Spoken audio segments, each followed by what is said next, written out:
Creo que todos hemos visto esa imagen que te sale cuando buscas la palabra desigualdad social. De un lado tienes casas marginadas, ya sabes, en construcción, techo de lámina y demás. Y del otro lado, unos edificios blancos inmaculados con zonas verdes y creo que hasta con albercas. Gracias a esa imagen y a muchos discursos que usan esa imagen para hablar sobre el tema de la riqueza y la pobreza, creo que desgraciadamente hemos terminado creyendo que las cosas son así de sencillas, que por un lado hay pobres y por el otro lado hay ricos, y en medio de todos ellos vendrían estando la clase media. Entonces, por lo mismo, los ricos son los ricos, ¿no? Todos prácticamente son iguales, y los pobres igual. Todos son tan iguales entre sí, casi como si compartieran una sola mente. Y más importante, todos son pobres de la misma manera. La realidad no podría ser más diferente que eso. Ya entre los propios ricos las diferencias son pero tan abismales que hay sujetos que pueden ser considerados ricos que están más cerca en cantidad de dinero a alguien que es muy pobre que a otros ricos de su misma clase. Así que aunque suene bastante difícil de creer, los ricos sí que pueden llegar a segregarse, así separarse, poner barreras entre ellos. Bueno, esto mismo también pasa entre las clases bajas y entre las clases pobres, las cuales aunque tengan 1,000 o 2,000 pesos de diferencia, o sea 50, $100 de diferencia en salario mensual, pueden llegar a sentirse como si fueran de dos clases sociales completamente diferentes. O sea que esta imagen donde están las casas con techo de lámina y del otro lado estas grandes y lujosas casas, en realidad es una imagen más común de lo que creemos. Solo que pasa de la siguiente manera. Está un barrio de clase baja y al lado, cruzando una gran calle, está un barrio que igual es de clase baja, pero de una que gana un poquito menos. Así que se ve un tanto más marginado, se ve un tanto peor. Y luego, al lado de ese, todavía cruzando ya a veces hasta un río de aguas negras, está un barrio donde la mayoría que vive ahí, pues vive en pobreza. Y al lado de ese barrio que vive en franca pobreza, está uno de clase baja, pero que tampoco le va muy mal. Y todos esos están bien separados, bien divididos. Muchas veces por una calle, a veces hasta por una barda o por un fraccionamiento. De manera que la gente de este barrio de clase baja que no le va tan mal, al tener al lado este barrio que vive en franca pobreza, pueden llegar a tener una distorsión bastante sensible. Pueden llegar a sentir, percibirse a sí mismos que los vecinos que tienen al lado están infinitamente lejos de ellos en tema de clase social, al punto de llegar a creer que son de clase media, cuando, pues, reitero, pueden estarlos separando apenas 5,000, 6,000 pesos de salario mensual. Tenemos un elegante concepto, el síndrome de Doña Florinda. La persona que vive marginada, entre marginados, pero por tener un poco más o por lo menos ser mejor aparentando que no tiene tampoco como los demás, se siente económica, social y culturalmente por encima de los demás. Se siente por encima de los que le rodean. Algo que convierte a este tipo de personas en un chiste de humor negro andante. Pues tienes una persona que sin saberlo se está despreciando a sí misma a través de despreciar a las personas que le rodean. Ese tipo de personas, del que sin duda muchos tendremos un sinfín de anécdotas, las cuales les invito a dejar en los comentarios si gustan. En esta ocasión estaba visitando a un amigo y aproveché algunas vistas bonitas y la amabilidad de la gente de la localidad para grabar este video. No es que el tema de este video hable de la gente que anda por la calle ni que vive en el lugar. Tras esa pequeña aclaración, vamos a darle.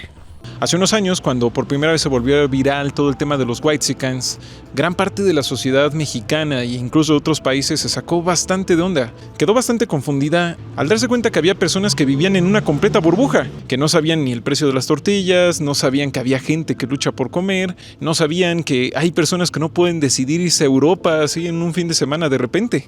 Pero creo que esta inconsciencia no es especial de ellos. Creo que esto de vivir en una burbuja es mucho más común de lo que creemos. Creo que personas de todas las clases sociales, y eso claramente incluye a las clases bajas y a los pobres, lo más normal es vivir en una burbuja como esa. Yo me he topado gente muy valiosa que viven con un sueldito de 40, 50 y son felices. Tienen para su familia, para las colegiaturas. Y es que así funcionamos. La gran mayoría no está revisando indicadores económicos, ni deciles y demás para saber si es pobre, clase media o rico.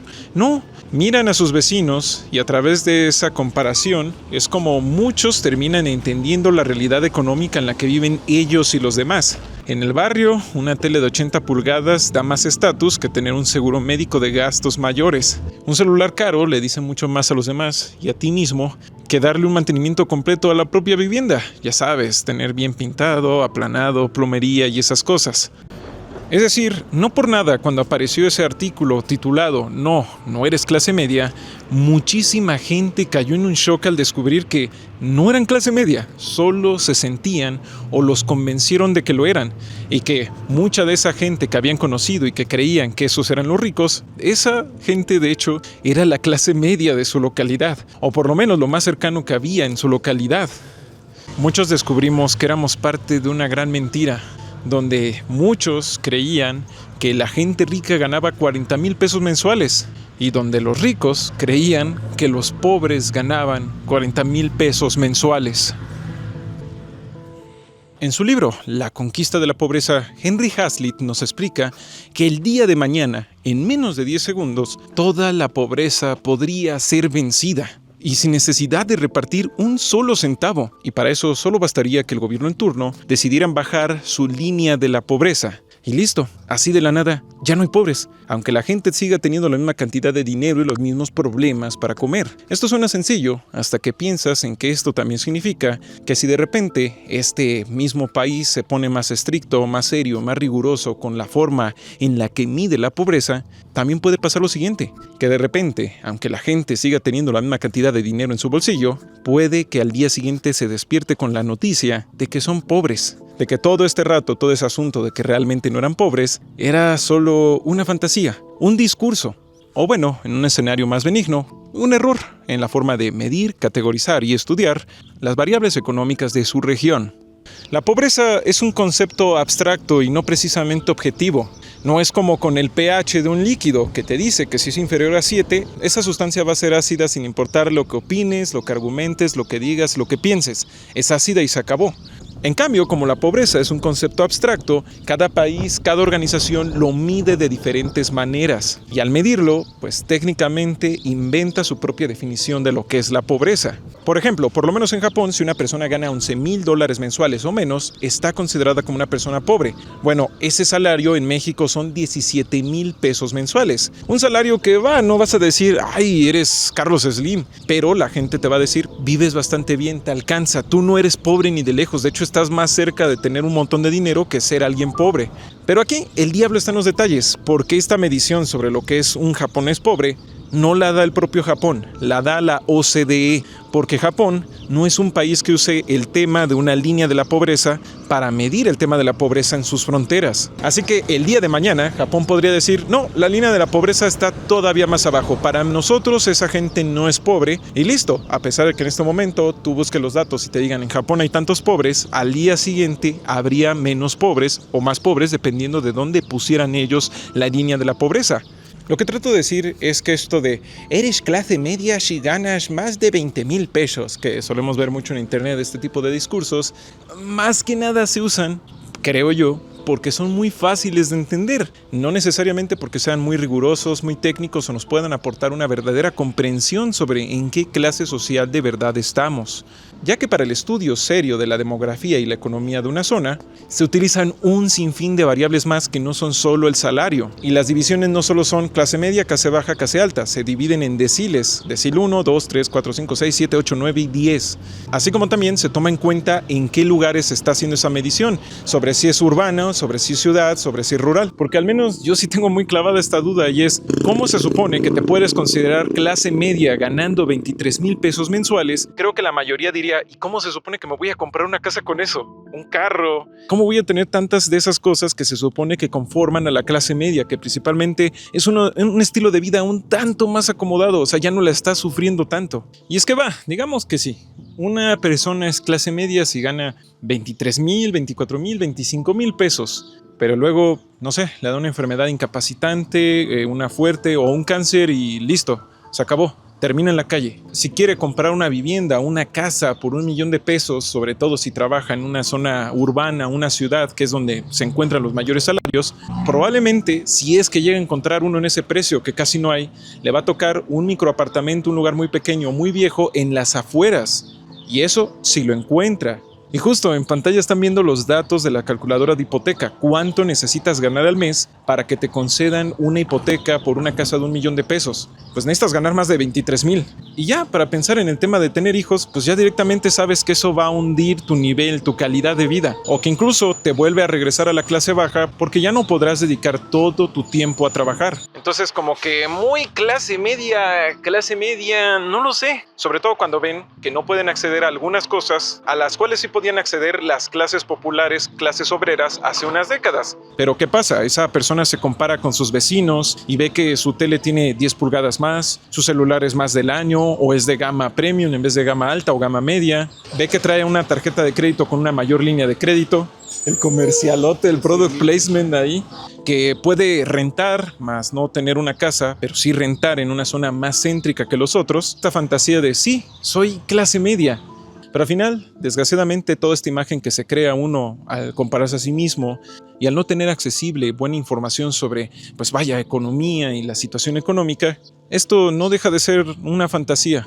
La realidad sigue siendo real. Y esto se nota en que, a mi parecer, bastantes personas viven con una constante presión y ansiedad social por alejarse tanto de la pobreza como sea posible y acercarse o parecerse tanto como se pueda a lo que ellos consideran que son los ricos o la gente bien o ese tipo de cosas de su localidad, su país o región. Entonces buscan alejarse de todo lo que recuerde, haga semejanza o tan siquiera relacione un poquito con la pobreza, o mejor dicho, con los pobres. Todo esto al final no es más que frustración social. La realidad siempre te va a estar escupiendo la cara, de que en realidad están a una o dos decisiones, a 2 o 3 malas compras, de terminar cayendo en el mismo nivel de vida que los de la colonia de al lado. Esas que igual son clase baja, pero son una clase baja todavía más marginada. Entonces, como escribió Heinz Bud en su libro La sociedad del miedo, estamos experimentando un cambio en el modo de integración social, pasando de la promesa de ascenso a la amenaza de exclusión. Lo que mueve a uno a seguir adelante ya no es el mensaje positivo, sino el negativo. Esto viene acompañado del miedo a si la voluntad basta, a si la destreza es la conveniente y a si la presencia y el porte resultan convincentes. Aunque esta frase se escribió para otro contexto, creo que resume bastante bien cómo se sienten sobre el tema de la clase social muchos mexicanos. Esto de que ya no es un mensaje positivo sino uno negativo, ya no es uno de integración sino de exclusión. El gran motor de muchos ya no sería este deseo de subir en la escalera social, sino el miedo de no caer en la escalera social. Ese miedo a ya no ser parte de las gentes bien, así entre comillas. Ese miedo a que si uno ya no se puede comprar X o Y cosa, o sí se lo puede comprar, pero solo la versión light, no la versión premium, no la versión completa, híjole, esa ya es la primera señal de que estás empezando a caer, ya vas hacia abajo, ya no vas hacia arriba. Ya se está quedando atrás, el resto de sus vecinos son los que van a subir y él no. A que si disfruta algo que también disfrutan los pobres o las clases claramente marginadas, híjole, significa que también está más cerca de ellos ya a nivel cultural o incluso espiritual. Vaya, es naco. O como dicen en el barrio, chale hijo, van a decir que no tienen para comer, van a decir que somos pobres si traes eso. Van a decir que nos emocionamos con bien poquito. Tengo que comprar esto porque si no van a decir que no nos alcanza. Híjole, hijo, si el tema es mejorar la raza, no empeorarla. Frases que, pues sí, puede sonar que solo las dice gente así de alta alcurnia, mirando a gente que vive en una situación precaria, pero no, son las frases que dicen personas que viven en una situación marginada. Aquí un pequeño paréntesis. Por eso tampoco hay que caer en la romantización de la pobreza. Ay, es que la pobreza te purifica el alma, te vuelve alguien muy noble, muy humilde y todo eso. No, la pobreza, es algo bastante complejo, pero que normalmente empeora tus condiciones de vida, te quita oportunidades y demás. Eso no tiene nada que ver con algo que te vaya a mejorar tu vida. Normalmente tiene todas las posibilidades de empeorarla. Más bien lo que hace es que si una persona logra mantener sus virtudes y demás en medio de toda esa adversidad, pues sí que sea más notorio. Pero por lógica, para que una sociedad tenga las mayores posibilidades de funcionar bien, el mantener el orden y el buen comportamiento ciudadano y cívico no tiene que ser algo que solo se puede mantener tras un esfuerzo descomunal y absolutamente admirable, sino lo normal, algo que no cuesta, algo que se entiende como, pues es que así deben de ser las cosas.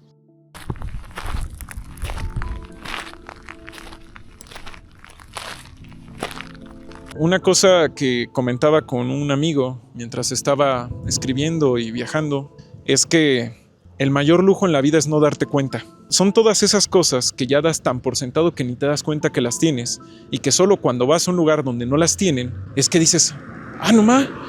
Y eso te puede pasar sin importar en qué clase social estés. Sin irnos a ningún caso extremo ni nada por el estilo, hay personas que cuando escuchan que alguien se baña con agua fría es como de, no mal, por salud, ¿no? Dicen que es muy sano y es, no, porque luego se me acaba el gas, luego no tengo para pagarlo. Y ahí es cuando se dan cuenta que llevan tiempo sin darse cuenta de lo seguro que es tener un suministro de gas para ellos en su casa. Bueno, incluso una que tal vez le haya pasado a algunos de ustedes, que de repente viajas a un pueblo y dices, ¡ay, mira! Cocinan con leña, qué bonito. Y las personas te dicen, pues sí, ¿de qué otra manera vamos a cocinar? Y te das cuenta que estás muy acostumbrado a la idea de que hay camiones que pasan vendiendo gas o hay gas estacionario. Y en ese lugar donde estás visitando, no existe eso. Lo que hay es leña. Y es parte de la rutina diaria ir a cortar leña o ir a comprar leña porque no llega el gas. El mayor lujo es no darse cuenta. Todos construimos nuestra normalidad con base a nuestra vida diaria. Tal vez no me lo crean, pero una de las cosas que más sorprende a muchos extranjeros sobre la cultura de nuestro país es darse cuenta lo obsesionados que estamos con el tema de las clases sociales y las apariencias, con esa necesidad de, no, pues tengo que verme que no me vea yo jodido. Y no solo no verme jodido, sino además me tengo que ver así, de las clases bien, de la gente bien, aunque me tenga que endeudar para lograrlo. A mí, cuando hablé con un colega español y me comentó que al menos allá en España eso no es lo normal o no es tan presente, pues realmente me confundió. Yo dije, ¿qué es? O sea, que esto no pasa en todos lados. Esta idea de que, mira, güey, yo he visto Tommy Hilfiger, yo he visto estas marcas y tú no. Que eso no necesariamente es una regla universal de todos los países ni nada por el estilo. Digo, esto es lo que me han dicho algunas personas sobre sus países. También podría estar equivocado. Podría estarme basando en las experiencias de algunas personas que viven en una burbuja bastante pequeña. Justamente sobre estas frases del van a creer que no nos alcanza. Es gacho porque la persona que vive con carencias de muchas cosas no solo se tiene que estar preocupando, no solo vive bajo la presión de tener que, sopesar todas esas carencias. Además tiene que vivir como con esta noción de eres doblemente pobre si se nota que eres pobre.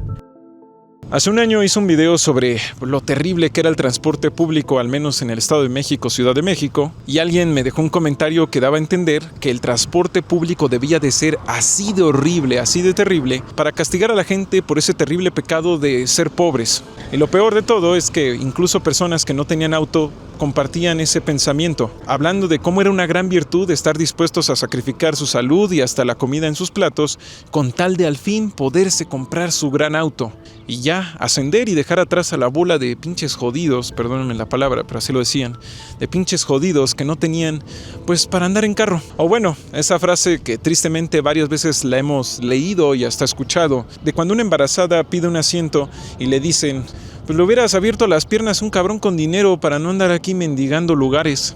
Si supieran, aunque tal vez sí lo saben igual de todos modos, que en varios países desarrollados una de las grandes señales de prosperidad es tener un buen transporte público, seguro, desarrollado y bastante eficiente. Uno que logra que la gente no tenga que verse obligada a sacrificar tanto para poder tener un auto, porque de otra manera no podrían moverse dignamente a ningún lugar, por lo que justamente contar con un buen transporte público, si bien eso ya impediría castigar a los pobres por ser pobres, pues elevaría el nivel de vida de prácticamente todos, tengan o no auto. Justamente por eso me gusta más el modo en el que el extinto Coneval medía la pobreza, ya que en vez de solo centrarse en los salarios, se centraban en un montón de aspectos antes de decir si una persona pues vivía en situación de pobreza. Cosas como el rezago educativo, si tienen servicios, ya saben, luz, agua, electricidad, drenaje, si hay hospitales por su casa, si tienen acceso a seguros médicos, si tienen acceso a seguros de vida, si tienen acceso a escuelas, educación, si tienen acceso a infraestructuras de transporte y también cosas como la vivienda, no solo en el nivel de pueden comprar casa, sino también la calidad de la vivienda que tienen. Cosas como si tienen áreas verdes, si está bien comunicada, ese tipo de cosas. Y claro, sobre todo, si les alcanza para comer bien. Y es que prácticamente lo que trato de decir con este video es que vaya, pero de verdad vaya, que nos iría mucho mejor si la mayoría de la gente supiera que la pobreza o la riqueza no solo se tratan del dinero que tenemos en los bolsillos, también tratan de toda la infraestructura que tenemos a nuestro alrededor. Porque así, para empezar, digamos, con algo básico, nuestra sociedad podría entender que si no tienes un buen transporte público, es un infierno, es inseguro y casi no te sirve para gran cosa, del bolsillo de la persona es de donde va a tener que salir todo el dinero necesario para cubrir esa carencia a través de comprarse un auto y para mantenerlo. En teoría, si existe el buen transporte público y todo eso, ese dinero ya se queda en tu bolsillo, o no, o bueno, también te lo puedes gastar en un carro, pero ya no es una necesidad urgente, ya no es una situación prácticamente de supervivencia, se vuelve un lujo, una comodidad. Porque justamente otro de los problemas que tiene que el transporte público sea tan deficiente y no de cabida con la gente es que va a haber mucho más parque vehicular, que gente que realmente no tendría necesidad de tener un auto se ve obligada a tenerlo, o en otras palabras, mucho más tráfico.